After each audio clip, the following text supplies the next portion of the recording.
Giordano Bruno, the most dangerous writer in the history of the Catholic Church. He spent 8 years in prison refusing to take back a single word, so they nailed his tongue to his jaw and burned him alive in a public square.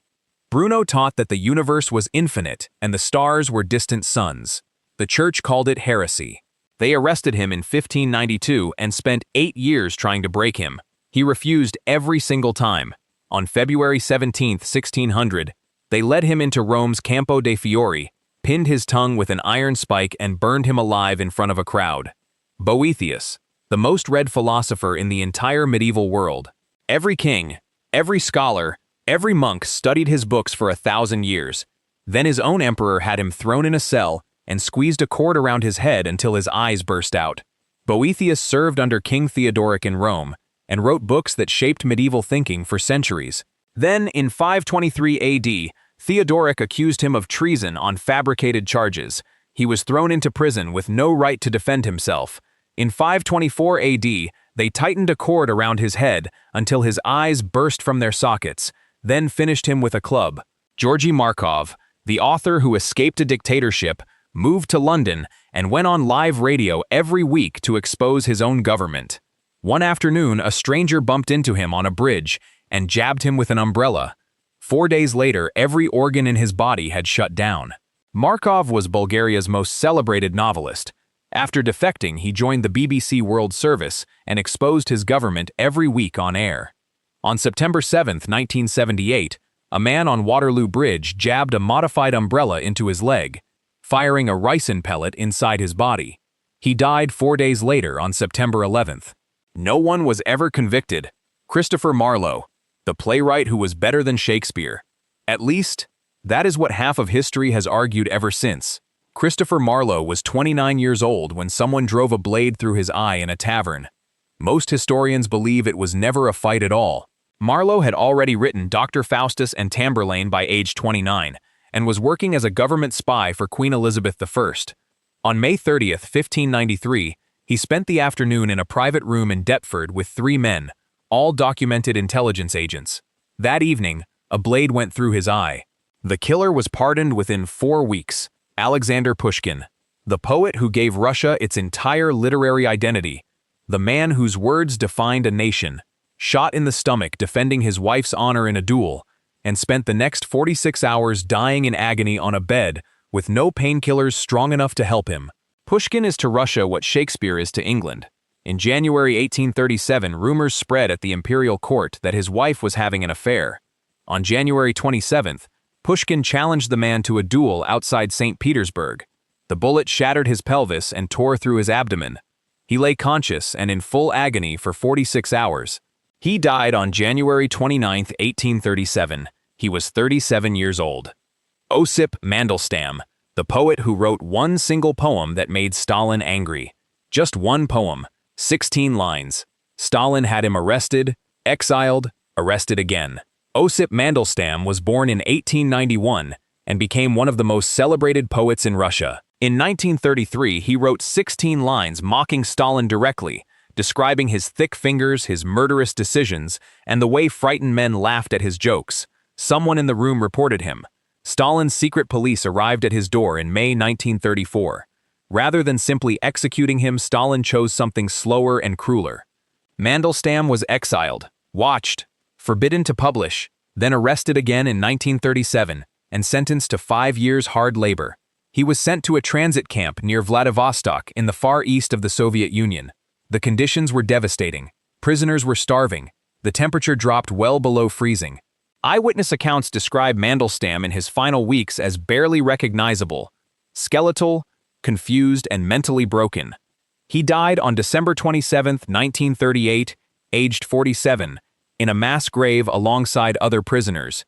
His wife kept every poem alive by memorizing them all, because writing them down would have gotten her killed too.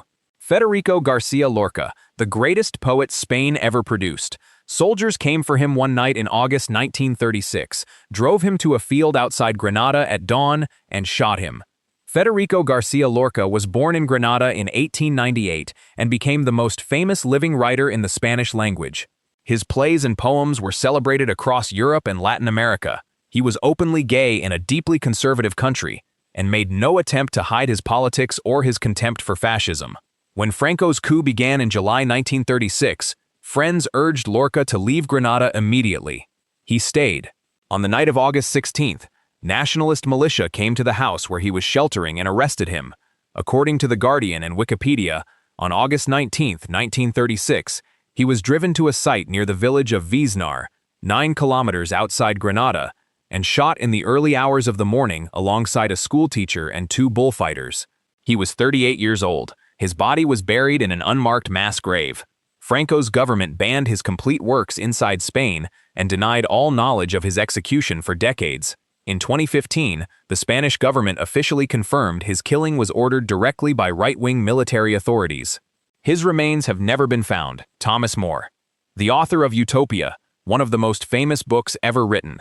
A man so respected that kings across Europe knew his name. His own king had him beheaded on Tower Hill in 1535. Then put his severed head on a spike on London Bridge for an entire month.